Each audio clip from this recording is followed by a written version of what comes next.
Hi, my name is Heiko. I'm part of the Orga team of the International Animal Rights Conference in Luxembourg this year. Great. And you have been doing this for quite many years, this kind of international conference. It's the sixth time we're doing it.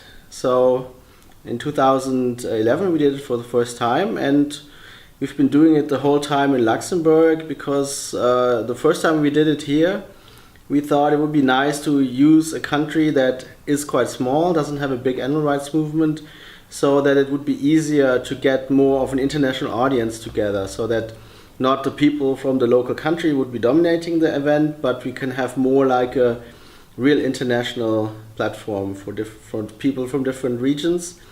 And it worked so well that we decided just to continue doing it in Luxembourg.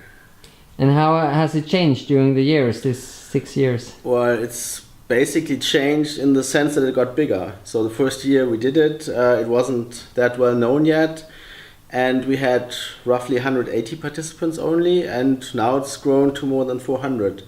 So it's been growing in number of participants.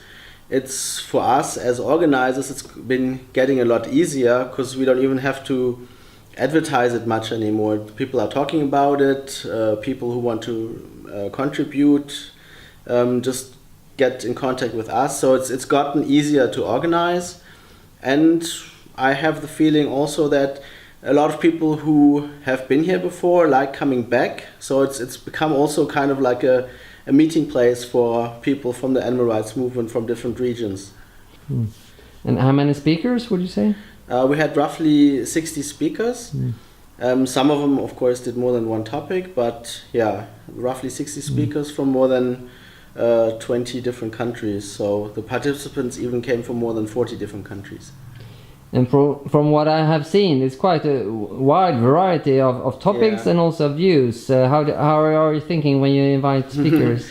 Well, actually, we don't invite speakers. That's the thing that's gotten so nice. So people contact us, and we then look how it fits into the program. So we have not really sent out any explicit invitations because this year it was so fast. The program was full. We got so many interesting requests that even several months ago we had already to tell people that it was full. And how do you feel about the program when it comes to topics and different? It's always a little bit hard because you don't know when you plan the conference what other suggestions you will still get. For topics, so we try to have a good variety of different topics. It's not always possible, but I think almost every year it's been possible to get different aspects of the animal rights movement. So not only like abolitionist, not only reformist, not only vegan outreach, not only direct action. So I think we have a really good mix of different approaches, different strategies, and also some very specific topics like oceans and environmental topics, how to reach children. So I have at least the impression that we have gotten a really nice mix, and also people who obviously have different ideas of how we should be doing animal rights, and this is actually why we want to get them all together to discuss how they're working and hopefully benefit from each other and learn from each other so that the movement can get stronger. I was just going to ask you, what is the main idea of doing such a conference? Yeah, so the main idea, and I think as participant or as speaker also you've seen, there's a lot of socializing, networking also part of it. So it's not only about looking at the presentations, going to the workshops. A lot of it is also about meeting other people, hanging out with them, exchanging ideas. So a lot of people who've come to the conference in the last years have met up with others and then have been able to set up ongoing relationships with people from all over the world in the sense that they can now exchange ideas more easily because they've met the people personally, and just makes it a lot easier. I mean, of course you can meet people on Facebook and by email, but if you had the chance to talk to people and you know them, then it makes it a lot easier in the future to exchange ideas and work together.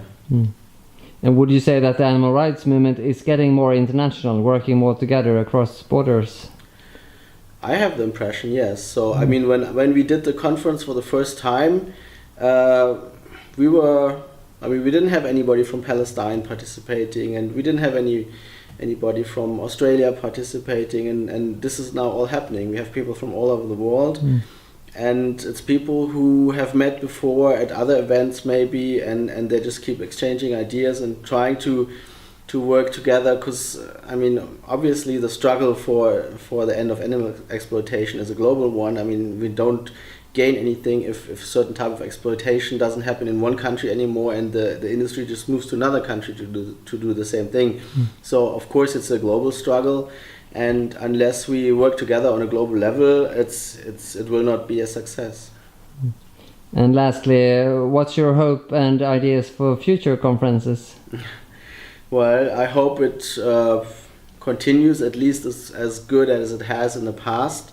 We're always open for new ideas, and if we have, every year we do the conference, we learn something. Some things go extremely well, some things don't go so well, and then we adapt it. So it's been an ongoing process, and we hope to make it even better and even more interesting for the participants in the future. So I don't have any ideas at what we're going to do differently next year, but every year after the conference has been over, we do a review and we think about what we can possibly do different in the next year.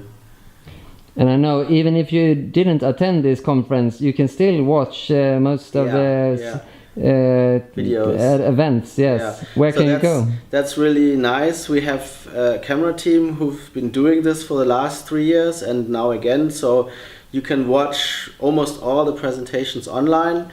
There's a YouTube channel called Vegan Kanal. So it's a German group that's doing it. So Kanal is with a K-A-N-A-L. So vegan K-A-N-A-L. And on that YouTube channel, you can watch all the presentations from this year. They're currently just processing the videos, and also from the previous year. So I think we have a really good collection now of different, very interesting topics. So it's definitely worth to go in there and have a look at those videos. Thank you, Heiko, and thanks for organizing this for us. Yeah, thank you for letting me talk about it, and I hope you come back again next year. Thanks. Bye. Yeah.